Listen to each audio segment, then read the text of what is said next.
All right, everyone, I'm excited to introduce my next guest, playwright and author. Originated the concept of the rock opera Rent. He's written plays, musicals. He's Emmy Award winner, Pegging. He's written for Pegging Cat, Backyardigans, a million other shows.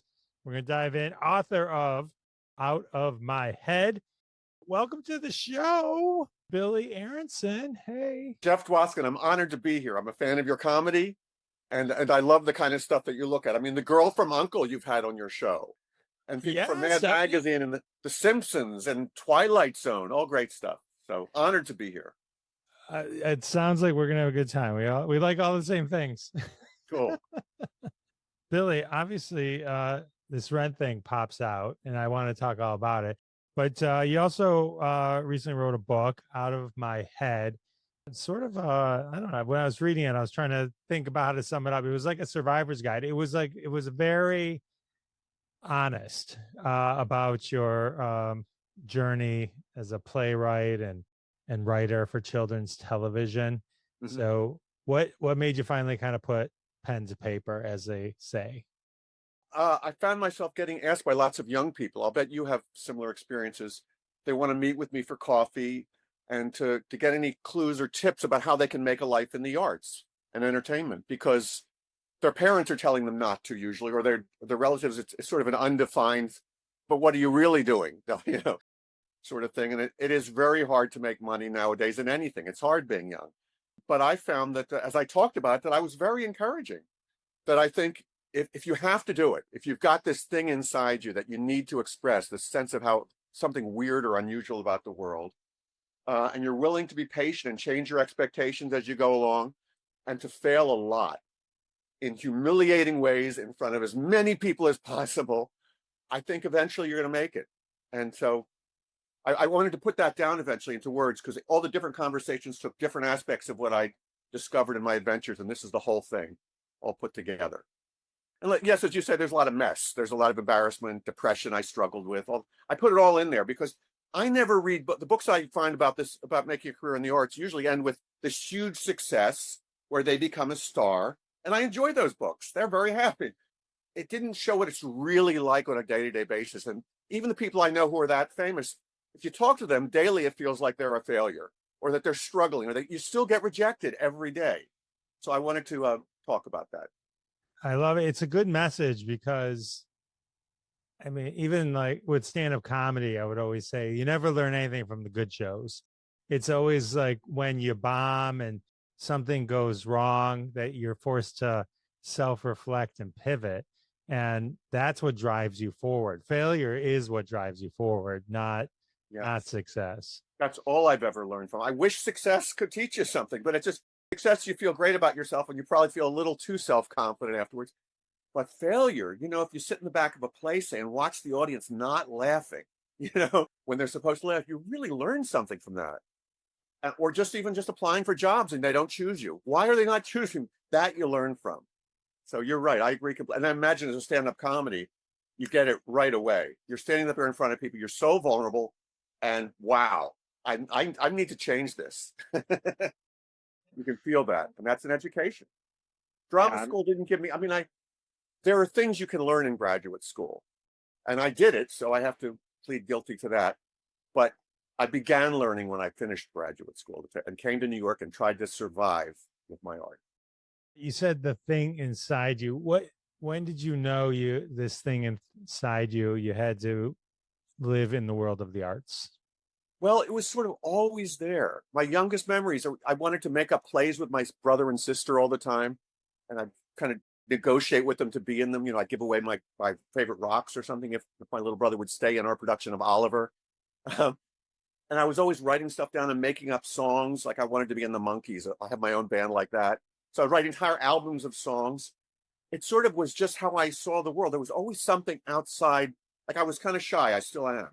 But there's always something in my mind outside what I can share explicitly by talking to people that I wanted to share. So it had to be through what we call the arts. Singing. At first it was performing, playing in plays in junior high and high school. Then I just got too scared for that. It's horrifying. Memorizing lines. And you can't really, if you don't write the play, you can't really control what you're expressing. I found myself writing plays in college. I needed to do it. Actually, there was a very specific event that caused me to write my first play. I had a girlfriend in my senior year in high school. And after a long time, I'm not having a girlfriend. And man, did she break my heart at the end. It just, but it wasn't just the breakup wasn't just the usual, like, oh, that sucks. I'm low. It was like, how can another human being mess with your head like that? And I sort of had this feeling about what human beings can do to each other and how powerful and how wonderful. I mean, it was the most thrilling thing in my whole existence at 17. You know, that being vulnerable for the first time and thrilled out of your mind and crushed. So anyway, that made me, I had to say something about that or show it to people, like, get it? Isn't that something? You know, life is weirder than we ever thought. And so it just sort of had to be a play. You've written plays, musicals, one-act plays. How does one set up to do just a one-act play? Yeah. You know, like what is all that? What does that mean? I enjoy the theater. I've gone, but I can't pretend that I know what all the minutia of it is. So educate me, school Oh me. gosh, like a lot of the things in the theater and comedy, it seems to me it's dictated by something other than your will. If something needs to be short, you shouldn't stretch it. I think when I see plays a lot of the time, I think someone is trying to make it a full length so they can get it produced. It's much easier to get a full length produced, I think, than a one act. And they can make more money. The fact is, I think most of the things, at least that I was writing for a while, if you took out most of the words, it was better. I just like things. For me, maybe I'm too neurotic, but I can't ask someone to sit still for like a second that they don't have to. I mean, there are things to do. You know, I'm not going to ask for your time so that a character can have a flowery speech that doesn't take you to the next step. And the play is to get from here to here, period. You know, when you get to that bang as quickly and as purely and perfectly as you can, why googly around all over the place? You know, like a lot of plays, they have characters just start to talk and anyway, it's my taste, I guess. I tend to love things like I love pop songs. I love symphonies too, but songs can really get to you quickly. They're right to the point. You know, the verse and the chorus and the bridge, and then it's over, and it's wow. You can see the world in a slightly different way that quickly. So I guess the answer is I like short plays. That's how I write them. Okay, so I think the name of it threw me, one act, because I always thought like plays were multiple acts. So I was like, so a one act play is really like a short film. Yeah, it's shorter, basically. It's sort of Okay. subjective. I mean, because sometimes a play can be an hour and a half without intermission, so someone might call it a one act. I guess I'm thinking of short, you know, shorter so that shorter than what normally would be done by itself. Got it. So you kind of mentioned sitting in the back. One of your earlier plays, you can pick which one you want to talk about, like when you were in the back listening to the reactions. Yeah. Talk me through that process. I mean, I know like in doing comedy, you can say it and realize immediately where you have to fix it. Like, is it like the same kind of visceral thing? Like you can plan it out in your head and on paper and you can play, but when it's in front of people, it's Mm-hmm. different. Is it? Everything is different in front of people, isn't it? It's like you can plan out what you're going to say on a date. When you get to the date, there's that line is too clever. I'm not going to say that. I'm not going to look in her eyes and say that. It's stupid. You know, you got to get yourself there. One horrifying example for me is my brother is mentally ill. This is true. He's schizophrenic. So I've always been interested in mental illness and including people with different kinds of minds like I do, just different sorts of ways of viewing things. So I made a play I took the great farce by George Feydeau, a wonderfully funny play with lots of lying and twisting, and I put it in a mental ward where people have all different sorts of minds. To me, it was fascinating, and we did a production of it at the Woolly Mammoth in D.C., which is a great avant-garde theater. Somehow, you know, as soon as we started it, dead silence. Nobody was going to laugh even gently with the characters who were mentally ill. It just felt cruel. So I learned that. My family came in. It was a wonderful, you know, a big deal production. Family came in. The silence. Oh, Jeff, the silence. I mean, here I am. It's like I'm making fun of my brother. Oh God, I learned so much from that. But I will say the play was done somewhere else and it worked. I think part of it was the set. The set we had at Woolly Mammoth added to the insanity. It made it look like everything was cockeyed, and it was a scary production. Whereas when they did it in Wellfleet in New England, it was gentle, and also the characters weren't wearing hospital pajamas. They were dressed like you and me, so they were just neurotic, like the insane people that I am and know, rather than hospital scary. But boy, you just learn so quickly. I mean, an audience is a jury. If one person laughs, they all, it's got to be a group thing. We have to agree on it. And we have a sense of justice. This isn't fair. We're laughing at someone who can't help themselves. I'm sure you know this. Yeah, it's interesting though to always hear a different kind of art and how like it applies, Yeah. because it's with comedy, stand-up comedy, the a missed pause, the wrong word, you just stumble a word, anything like that. So like I always would audio at a minimum audio record anything I did, and so you could play it back. It sounds like it's the same thing, like what you were just describing, the nuance of just the clothes that mentally would have put them in a different kind of mindset of who these Right. people were or what they were going through could change the whole reaction Yes. to what it is. It's And I've amazing. also noticed in my writing, you can't feel like people can't feel like you're trying to make them laugh. You can't try to be funny. It just is. Let the thing be. Cut a lot of the words, perhaps. Take it in the minute. That's why I couldn't act. Because if I would get something right one night, the next night I couldn't because I'd be aware of it. Oh, this is going to be funny. You can't telegraph that in any way. It's very hard. I don't. What you do is really hard. I admire performers. My God, you're stars. You're heroes. Really. It's I sit funny. by myself and do it. It's funny you say that because like the first couple, I guess it's like nobody tells you this till it happens when you're doing comedy, but like I mean, I crushed the first few times I was on, and then I bit it so hard. It was horrible, like horrible. Like my wife even came out to me after and goes, "Wow, if that was me, I'd be crying right now." I mean, like even right. And then And it's the somebody same words, right? same words, and it was exactly the difference in nuance that you were just saying. I wasn't asking for the laughs. And once I knew the laughs were supposed to be there because of executing it, my brain shifted and I'm trying to get the laugh because I know that's, put a quarter in, get it out. And then you had to train yourself to go back to the other way so that it's not that way at all.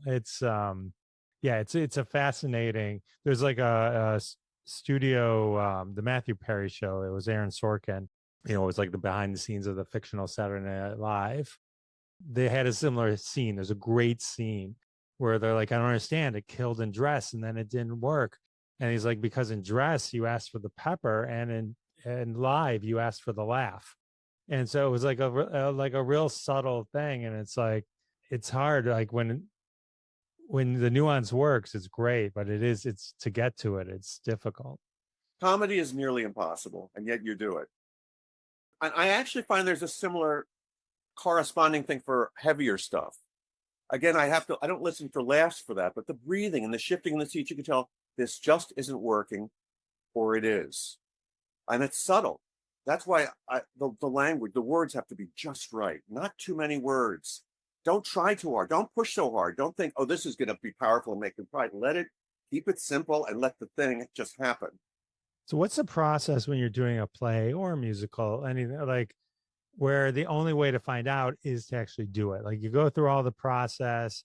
Are you like, all right, well, we're just gonna have to burn through this audience to learn? Like when you're in the back, like what are you doing? What are you are you like just taking notes? Are other people doing this too? There are like five of you in the back, just going and then comparing after. Hey, remember when he touched his head? Maybe he should be wearing a hat or whatever. I will say it's gotten easier. I mean, that's the good news. After the first, I imagine for you too, after the first, I missed the thing about mental illness or maybe how it should be handled. I had a number of opportunities to learn from failing. I sort of haven't failed in the same way, at least I will say since then. I sort of get what I need to do and how to do it, how to do my thing. And so very rarely now do I end up changing a script very much from when I let it out of the house to production. There are changes, but it's not as huge as it used to be. So it's not as much. You just throw it up. Who knows what's going to happen? At least it's been so far. I hope it continues to be that way. But I'm working on a musical now, and let's hope we get it right. I'm sure it'll be amazing. So what's the process of putting together a musical? So you come up with the idea, take it from there, or is it even? Well, yeah. The hardest thing for me is collaboration is hard in every form. I mean, as I gave you an example from a playwriting with a director, with a set designer, that collaboration is tricky. But with a composer, it's so intimate. I just don't write music. I wish I did. So you get to work with someone who has these skills that you admire and love, which is thrilling. So they're not you, and that's great. But then when they start working, you realize, you're not me. I wouldn't have done, it doesn't feel exactly like what I would have done. So you have to talk, and you have to work with each other and find a language for talking without hurting each other's feelings, but saying, this isn't working. How can we change one of us? How can we change together to make it fantastic? Because you can't compromise like in marriage. Sometimes we say, okay, I won't do all of this and you don't do all of that, or you care about vacuuming, so you can do that. I'll care about the speakers. I'll get the speakers. Everybody cares about every word. It's all going to have music, but it's such a thrilling, when it works. We love musicals or music theater when it works. So cool. So it's worth that. But yeah, it starts with, in my case, it's always started with a concept that I have for what it should be about. And the one I'm working on now, because I've learned from the past, from working on Rent, and just with Rent, I just went to Jonathan and said, here's my idea. And I had a 1-page outline, but we went in different directions that, he liked something different about it than I liked. With this one I'm working on now, I wrote a whole script. So at least, people can hate it. They can say, oh, this isn't for me, but at least they can see what it is. And I found a Korean jazz composer whom I love, who lives in Brooklyn, Ji-Hae Lee. And her music is so cool. It's just like a scream, this gorgeous scream. And that's what I needed for this story that I'm telling about love and war. So we've been working together, and, we talk a lot and we pass things to each other. Does that answer? I mean, there's a lot. There's the book, right? Or is the book the music, or is the book the words? Book is a very tricky concept in musicals. Okay. The book is the drama, the script, the play of it. But sometimes they write the book, then the songwriters come in and say, okay, we want a song here instead of that speech. So they take out a scene, or they take out a speech and replace it with a song that might use words from the book writer wrote, make it rhyme or give it a rhythm, etc. And they write songs. In this case, I have the script with the lyrics. You could call it a libretto, because it's all the words, and then the music. But the words change when she starts composing. We might find a cool line and say, "Whoa, that's really hot. That should be the chorus." Change everything to fit that. You got to change a lot with musicals. It's two different people. That makes it much harder for me than a play to write, but much more joyful in a way. Cool. I love theater. My parents were kind enough to bring me to shows, so I kind of grew up seeing many plays. Did you grow up near New York? Michigan, Detroit. So we had the Fisher Theater, and plays are everywhere. Yeah, plays are everywhere. And I got it. I mean, not to sound blasphemous or anything, but the only one I can't sit through and do not understand is Cats. I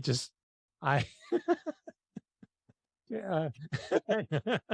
That is blasphemous. I know. I haven't seen Cats, but I know when I got to New York in the mid-'80s, that was the thing. That was the pinnacle of musical theater. I never understood. I would say I had the ability to see it for free, a huge production on a cruise ship, and I still left. Cats is like it starts off real great, and and then it has 45 minutes of nothing, and then Rum Tum Tugger, and then eventually they get the memories. It's about cats. That's all I know. I know it's about cats, but I will say Rent is one of my favorites. So thanks for bringing that into the world. That's amazing. So my question is, in terms of Rent, is what is Adam Guttell up to these days? Well, it's pronounced Adam Gittell. Adam Gittell. What is Adam Gittell up to these days? He's had a great career, actually.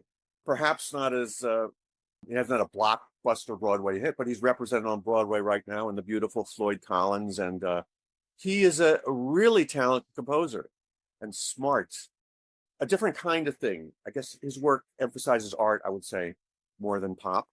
He's doing fine without me. Well, just to back up with the story for a second, because I jumped ahead. So for those listening, so when Billy came up with the idea for Rent, he was introduced to two people, Adam and Jonathan Larson. That's right. And he met with Adam first, but Adam passed on it. What was it when you saw La Boheme? What was it that you're like, it just inspired you? And oh, yeah.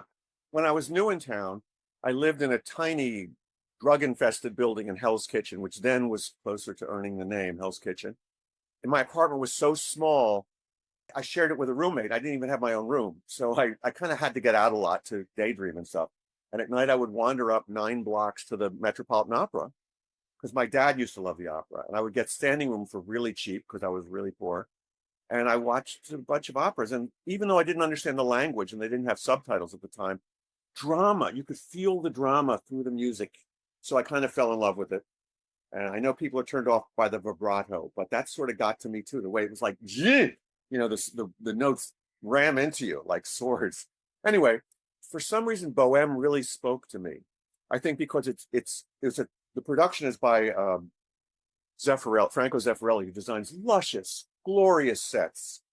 And the music is by Puccini, is so glorious, great melodies about artists who are very poor and starving and dying. And so I was very moved by the love story.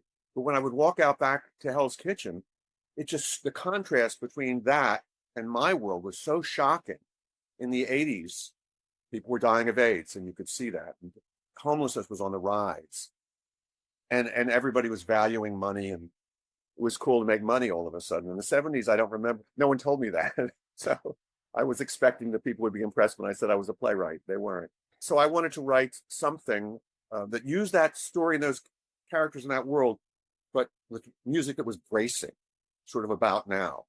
So I had this idea. I played with it for a while. And then at one point when I was between readings of plays, because first I just wrote plays and got readings. People would get together and do readings of them. And even if one was highly praised, it wouldn't get produced right away. So I had some time and I said, I want to write something besides just a play this time. So why not try a musical? I went to Playwrights Horizons, where there was some interest in my work there, and they did musicals. Ira Weitzman, who was in charge of musicals, recommended me to 2 composers, Adam Giddle, as you mentioned, and Jonathan Larson. So I got in touch with Jonathan, as you say, and he was excited about it. Yeah, I'd say, to say the least, he was excited. So talk about the early collaborations with Jonathan Larson. Tell me about that.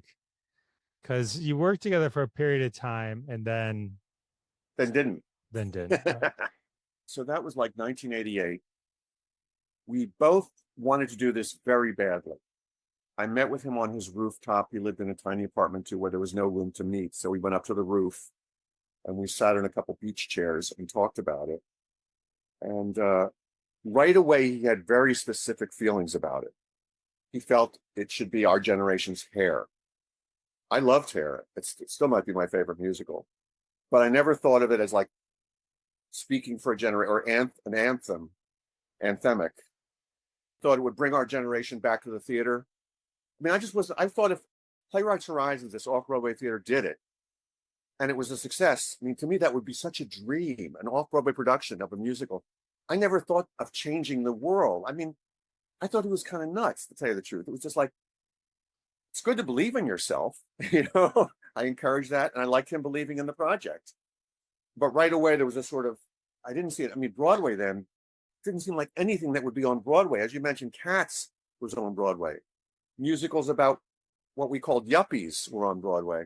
It just was the opposite of people in Black who were dying and starving with loud music, for young people. I mean, who could afford to go to the theater who would relate to that story we were talking about, to go to the Broadway theater? We worked on it. I did a draft. At first, I did a draft that was terrible. And then I did a draft that he really liked. And he got very excited about it. It had Rent, the title tune in it, and Santa Fe, and I Should Tell You. he was so excited. He just started writing music. We never met. I never met with him to read the songs or anything. He just reading them on the script. He started writing, spent a long time on it. Then he had me over and played me the songs on a little cheap piano that he had. It was like it wasn't an Emmy organ, but it was a Casio, I think it was. A little, almost like a toy, one step above a toy. And he played da da da da da da da da da da da. How we gonna? So at first it sounded a little silly. I think, okay, what is this? Then I sort of gave into it. And then the next song, Santa Fe, sounded really cool. Even on the clinky, I don't know. I just thought that was great. And by I Should Tell You, I thought it was gorgeous. It was, he played me, so he'd sent me songs to, we shared work with each other before we decided to work together, of course. The songs he shared with me were good. They made me think of Rocky Horror Picture Show, actually, which I love. Just pop, rock, fun, and funny. I mean, I suggested we do a comedy maybe, but no, he thought it could be used for the purposes of good. Anyway, but I Should Tell You, I thought was better than everything he'd shown me. It was just complex and beautiful and strange and romantic in a fresh way. So I was really excited. The next step was he wanted to record a demo tape. Costs what seemed to me to be a lot of money. Cost like $300, $600, whatever it was, $300 a piece or $300. I just thought, I don't want to spend money on this. I mean, you know, if we're not going to make money, fine. But I mean, I don't make $600 a month. What am I going to? It was a lot of money, but I trusted him. Got a really nice tape, and we passed it around to lots of theaters. And people liked the songs generally, but they didn't know how it would go together to make a musical, and we couldn't convince anybody to give us money at that point. And we both really, at about 30, we both felt old. He'd had lots of readings of musicals. I'd had lots of readings of plays. We did not want to spend time on something that was not going to get made. And if the doors weren't flying open, and we also didn't really get each other. It wasn't comfortable. It wasn't as comfortable as you and I speaking right now. It was Jonathan. It was always, he knew what he wanted. He was used to doing his own thing. In fact, he did when we put Rent aside, he did a show, his version of Bohème. It was sort of one character, which he acted in by himself. He wrote the words, the story, the music, everything, and he acted in it. He liked doing things his way about him. And I like doing things my way. I have my own delicate sense of humor, weirdness thing. So we were very quick to let it go. I certainly was. And then after a while, we went and worked on other things. And after a while, he got back in touch and said, I'd like to work on it some more. Would you mind if I went ahead on my own? And I said, please go ahead on your own. Let's not waste those 3 songs. But if we ever make any money, I want my $300 back. Okay. So we got something in writing, because God forbid, I didn't want to lose those $300 or whatever it was. That said, if it ever makes money, I'll get credit for original concept and additional lyrics, because he wanted to use those 3 songs, and did in fact. And that I'd get credit and compensation. Yay, writing things down. Always get things in writing, people, if it involves money. Eventually I brought a lawyer in to make sure that all worked out. So had he not suggested making the tape for $600, $300 each, do you think you would have just gone, all right, go ahead? We'll never know, Jeff. We'll never know.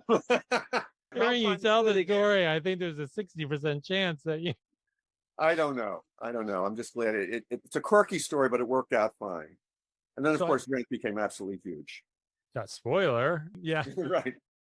You talk about the songs that you contributed and obviously the idea, right? So you got that. But were there any of the characters in it that you created, like Mark or Roger or Mimi? Like, were any of those in some of the early versions of the things you created? Or was it still just kind of a rougher idea with a few songs?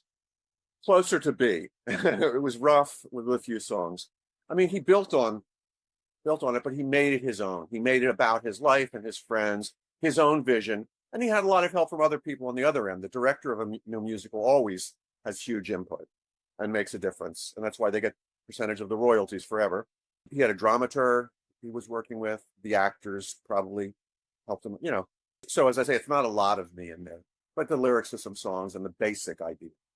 Well, you get the full assist, if nothing else, even without the songs. I'd say the introduction of the idea, right, is is It's a amazing. funny thing. I mean, you could do less. I think West Side Story, Jerome Robbins, it says original concept by Jerome Robbins, the choreographer.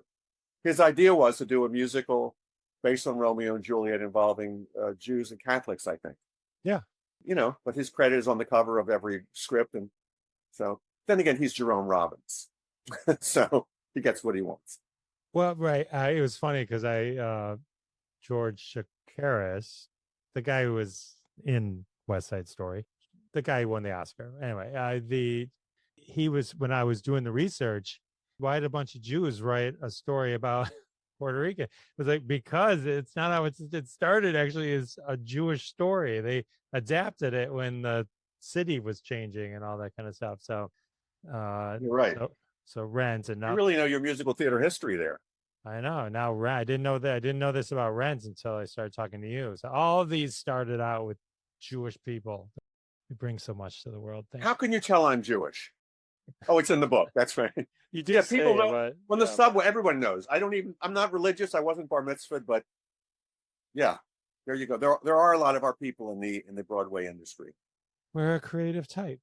All right. So when Jonathan Larson was creating Rent and he decided to go on his own, with your blessing, before the off Broadway production or the first time was going to be done, besides getting the tickets for it, was there other times along the way that did you kind of collaborate? Were you like, did he share anything with you along the way?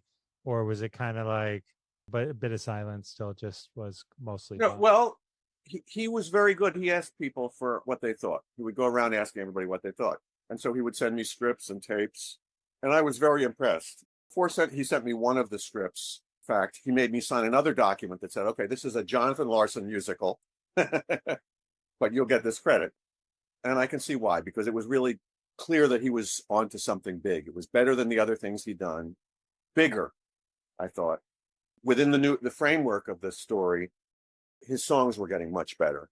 They were sharp. They had purpose. They had a sense of depth and purpose, along with being catchy and fun. He was always a good rock and roll songwriter. So yeah, I enjoyed listening and looking. I didn't have major comments. I didn't get my hands into it a lot, nor did he need me to. But I sure enjoyed watching it blossom. So you have tickets to the production that takes place on January 25th, 1996. And tragically, as unfortunately one of the beats of the story is Jonathan Larson dies the day before, Yeah. from aortic aneurysm. I don't think anyone who doesn't know about Rent doesn't know that piece. Having known him and then actually been there on January 25th, what was it like? I mean, it must have been like everyone was just, I imagine everyone was just sobbing the whole time, but like, Yeah. When I went to see the preview, everyone was in shock. It was really quiet. And of course, everyone had to see the show. It had gotten very popular all of a sudden. And it was weird for me for a lot of reasons. Okay, so I'm sitting there. I had spoken to him a couple nights ago, maybe nights before that. Well, the night before he died, about the program, what my bio was going to be. And so when I went to the theater, with my wife, we both felt very sad for Jonathan that he wasn't there to see this, that it was going to open. And I also, being a human with an ego, I looked in the program, my bio wasn't there. So I felt so sorry for him and I felt angry at him, and I felt guilty for feeling angry. And I felt embarrassed for having dropped out of this fantastic show. And I felt scared that my lyrics that remained were going to ruin the show. I mean, I had so many, it was all there. It was a very emotional thing for me, but of course, worse for many other people. And then the show that we saw was fantastic, I thought. I was, it was one of those experiences you don't even want to have again. It was so powerful. He just died, and the whole cast knew he just died, and the whole cast was fighting, to make something beautiful in his name that he'd left them. It's a play about fighting. If you're young and all the odds are against you and people are dying and the government doesn't get you and there's disease, and yet you're fighting to make something beautiful. And they would sing those songs, I should tell you, about seasons of love, my gosh, and there's only this, all of it. It was so powerful, and they were great. It was a great cast, and the songs were fantastic. There were songs I hadn't heard before that were better than anything. So it was a pretty powerful time, and you sort of knew something's going to happen with this. I still didn't think it would be Broadway because I didn't see anything on Broadway that was like it. But Jonathan was right. I mean, Broadway changed so it could fit on there. I thought it was going to be extended maybe and run, but the reviews were so positive. I'd never seen anything like that in the press, in the papers. I mean, there was a big picture of every actor in the cast, and there were multiple articles about Jonathan. And Frank Rich came back to write a review of it after he'd been away from the Times. And the reviews were just hands down, you're never going to get a review like this. You're never going to read a review like this. Hats off to Mr. Larson, that kind of thing. Yeah, that had a lot of power too. The press was all in it, and it moved to Broadway. And it was so popular at the time that I would walk down the street and hear people talking about it. Somebody on the cell phone saying, "Yeah, Mom, and it's based on La Boheme." My dentist asked me about it. He said, "Have you heard about this musical? It's sort of you're in the theater. It's sort of an adaptation of La Boheme, or a takeoff on La Boheme." Yeah, I've heard of it. Yeah, I heard. Friends called me. Everybody knew about it. I'd never seen a play have that effect on people. They were talking about it everywhere. It was just such an event. And then when it opened on Broadway, thank God I got a ticket to that. I was in the second to last row, again with my wife. It was just weird. So many celebrities there. And there it was on this huge stage. Just what he'd imagined would be. He imagined it would be on Broadway, that people would say it's our generation's hair. They said that in the reviews. They were just what he'd imagined it would be. They said it's going to bring a generation to the theater like he said it would. And of course, people really stomped and mostly loved it a lot. It was a cool experience, I would say, overall. Very emotional. It's got to feel great, though, to have a part in something that was so monumental culturally. I mean, it was. Now it does. I get it. It took a while for me to let that sink in. At first, I thought, well, it's Jonathan's thing. I shouldn't feel anything about this. But I began to realize how important it was to a lot of people's lives. It gives people hope and excitement about them. People sing the songs everywhere, and people become actors so they can do those roles, and they do them in camp. So it's a cool thing overall, and I'm glad to have had anything to do with it. Yeah, I think I saw it at least 3 times. You did? Yeah. I remember seeing it the first time, and this isn't anything about Rent. It's just for me with Broadway, like it's hard to understand lyrics and words if you just go in cold. Like when my wife and daughter went and saw Hamilton, I mean, they could have recited the whole thing before even seeing the play. So we went. So after the first time we saw Rent, we're like, "This is great," but I don't know what the words were. So we got the soundtrack, learned the soundtrack, and then went back at least a couple times. My wife and daughters might have seen it even more than that, but yeah, I've not seen many more than one time. Tried to Cats. That was Australia. I did try real hard. Oh, that's good of you. I think maybe Les Mis and Miss Saigon. Okay, cool. You don't see much Miss Saigon anymore, but that's a great play. That is a great play. I enjoyed it. I saw it a couple times. Yeah. Also based on an opera by Puccini. It's funny, what you described is my experience with a lot of things that I really end up liking a lot. The first time, it's like, it seems weird to me. Like when I first saw Rocky Horror Picture, I thought, what? Rocky Horror Picture Show. I thought, why are they screaming so much? Just shut up. I'm trying to understand this. But something about it stayed with me. And I came back the next week and the next week and the next week. And then I was the one screaming. So anyway, I'm glad you gave Rent a chance. I feel like Rent, I mean, I don't know about this, but like Rent, if I recall, was one of those where people would go and get the lottery, like to get seats. I don't remember that happening. I mean, that could happen every show. I have no idea. I'm not talking about the TKS booth. I'm talking about like Hamilton. I feel like that was the only other show I can think of like that had that obsession where people would do that. Pretty exciting when it happens. And God knows you can't control it. It just happens or it doesn't happen. 4 Tony Awards, Pulitzer Prize for drama, 12-year run on Broadway. Yeah, which at the time was one of the longest in history. Yeah, almost as long as Cats. And then Almost Cats keeps coming back with you. I know, I just Maybe someday I'll see it and really appreciate it. let me know. I know it's And, about cats. and then did you see the film? Did you get because they brought a lot of the original cast back to the film. Did you recommend it? Should I see it? Oh, the film of Rent. The film I of thought you were Rent. talking Yeah, about the film of definitely don't see Cats. the film of Cats. That's a Oh, okay. I did see the film of Ren. Yeah, they brought a lot of the cast back. I actually got to see them film a little bit of it when I was in San Francisco. That was fun. Oh, Although that's movies cool. are so slow. They were doing a scene from Santa Fe, but they were just sitting in the kitchen all day, shooting this one position over and over again. Anyway, but yes, I did see the film. Did you enjoy it? I remember not thinking it was as good as maybe the play, but sometimes I think movie adaptations are, they can go either way. They can go either way. That doesn't take away. People say that a lot, but I will tell you that a lot of the young people I talk to, and by young I mean younger than me, so there could be any age, that's their only experience with it is through the movie.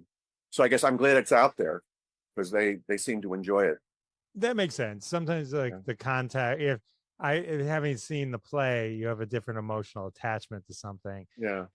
You can't beat live, I think. When something works live, that's very powerful. And then they also did it. Rent was one of the live productions. They haven't done a live show on TV in a while. It was such a thing for a while. I think because of Rent. I think the ratings weren't what they'd hoped. So they haven't done it a lot. Yeah, it was an exciting, risky idea for producers to try that. It's too bad because the Grease and Rent and with the Wiz, what they did, The Sound of Music might have been the first one. Oh, really? Wow. I think the Carrie Underwood. They did. There's all. Oh, that's right. Good show. Very cool. Very cool. All right. So Rent. That's awesome. All right. So you've written a bunch of kid programs too. I mean, yes, I have. Oh, well, before we get to that, let's talk about the non-kid ones. This shows my age, but a short attention span theater. You remember that show? Oh God, yeah. And I was early Comedy Central. I was, I was Comedy Central when they were still showing the original Whose Line Is It Anyway?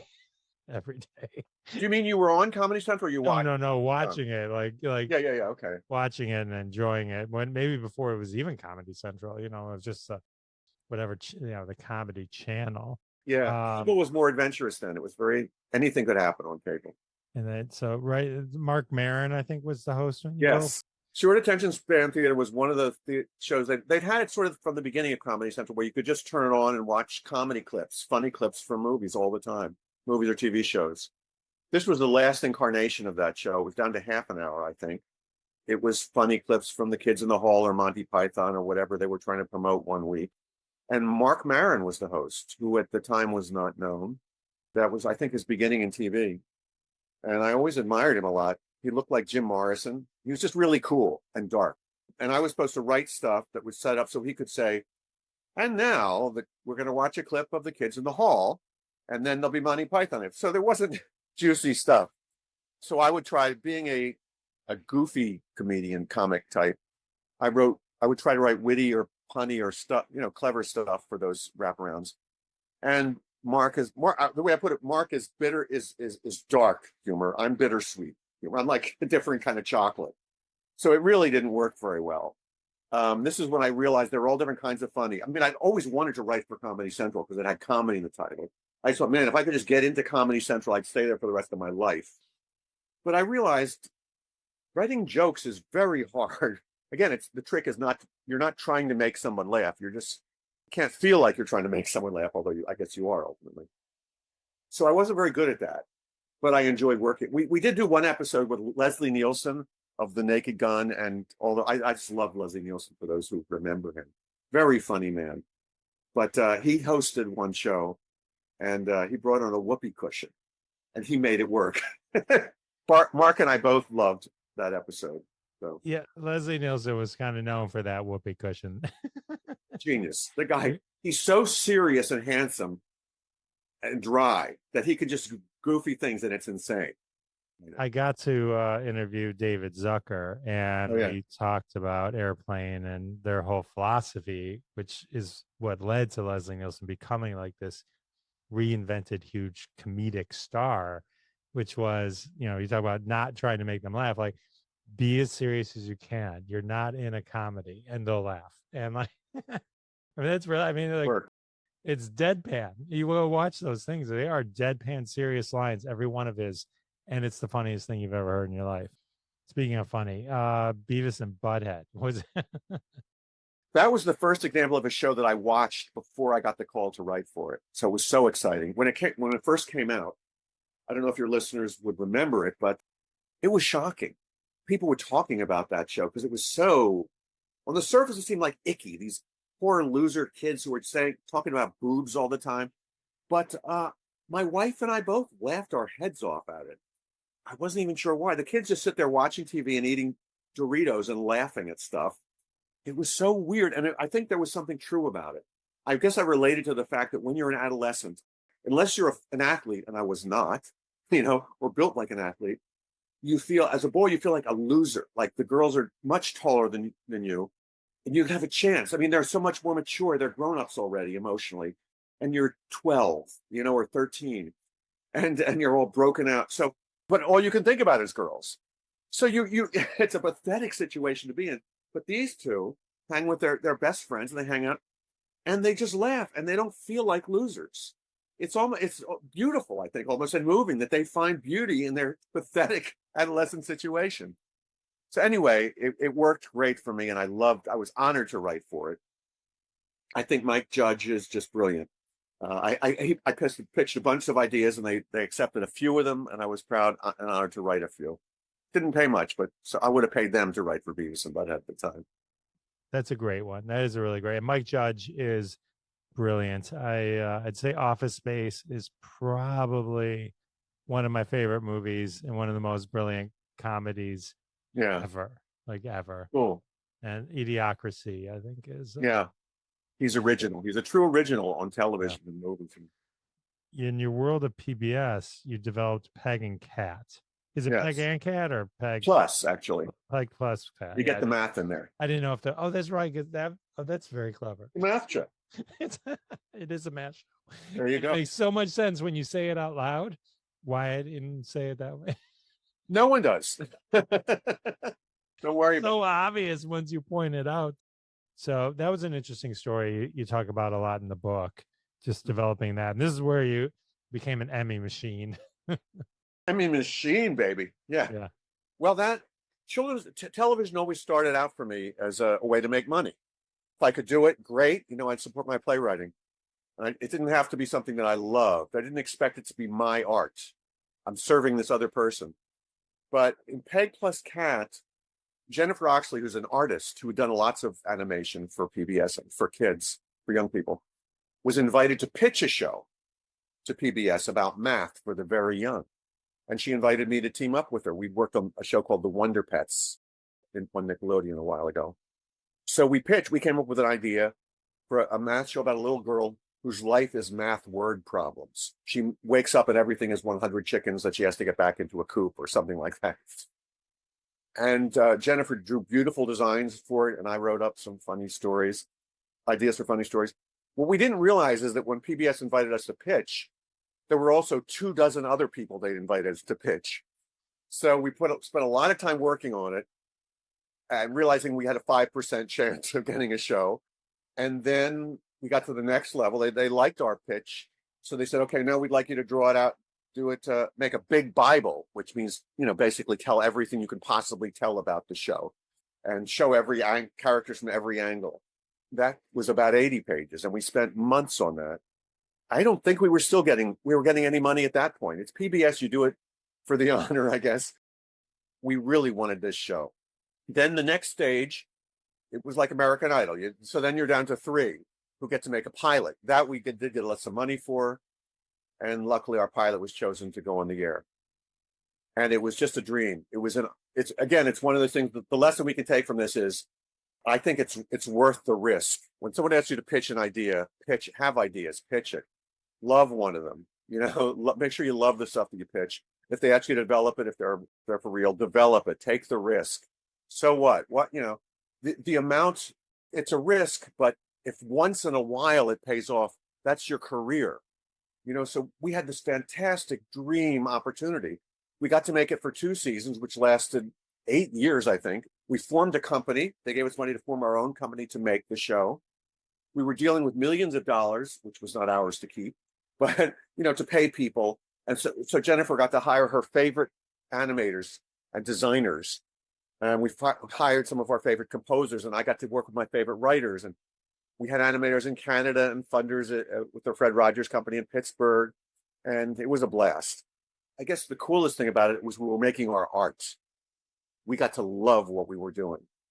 We got to write stories that we loved. PBS really respected us, and they didn't give us much. I don't think they might have rejected one story because it was about the Bible and said you can't do that. Out of the 130 that we wrote, they had notes about too many toilet jokes here and there. That's just a problem I'm going to have wherever I go. But mostly they let us make something that we loved, and it was a blast. That is awesome. I was also very impressed with Backyardigans because I remember watching that with my kids. Oh, good. Yeah. It's just writing for kids is exciting.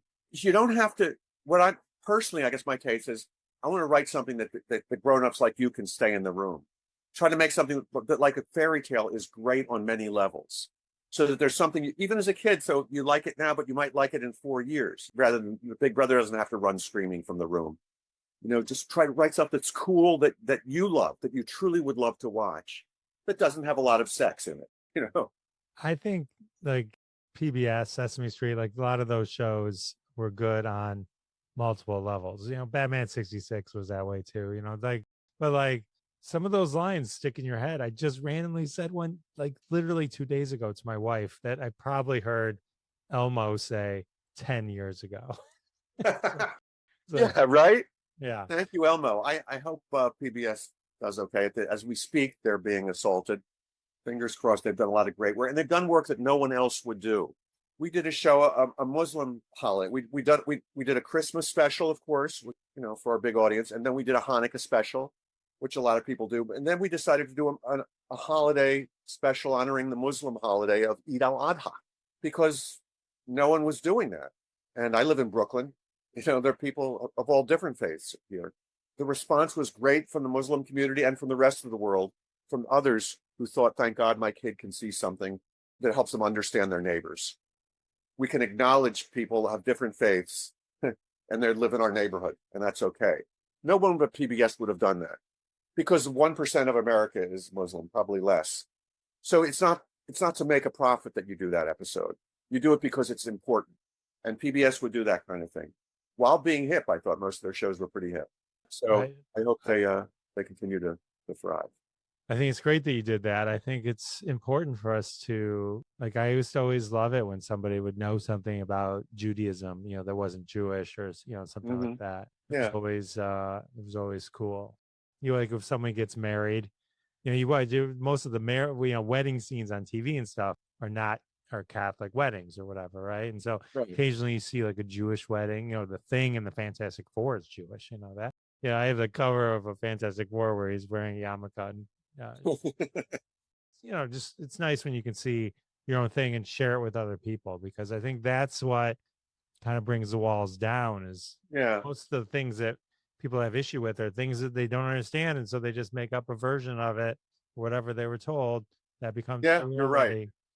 So when talk to people, they like you. When you can talk to people, it works out. So the important thing, I agree with what you're saying.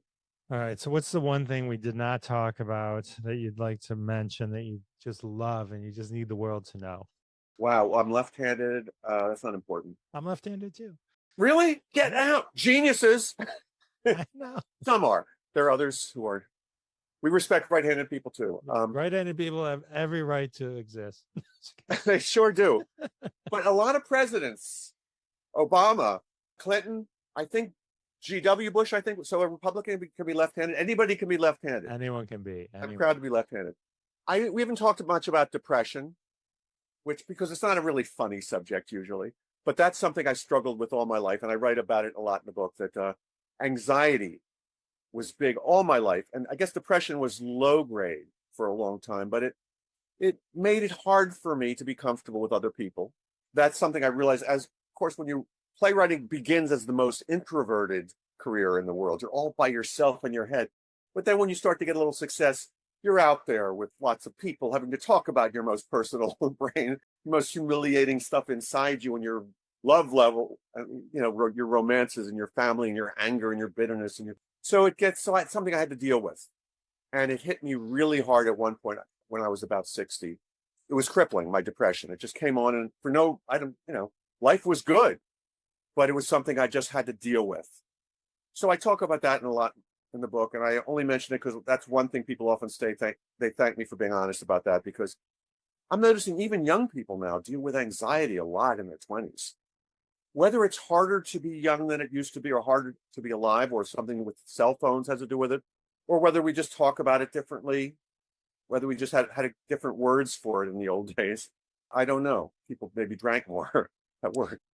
But anyway, that's something I talk about too. But for me, it has a happy ending because you can get through it. If you talk about it and you do what you got to do. I do yoga now a lot. I feel great. I'm a very happy person after all those struggles. And I continue to write. I was worried at first that if I'm happy, what am I going to write about? But guess what? It's even better when you're happy.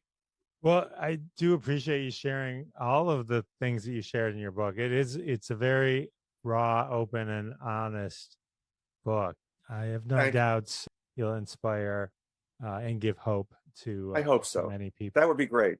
That would be great. Thanks, Jeff. Thanks for hanging out with me. You're Oh, awesome. I loved it. You're so much fun to be with. I know, right? No, it's good. Who wouldn't want to? Tell everyone. Your stories are great. You're awesome, and let's stay in touch. And For sure. I'll look for your new musical.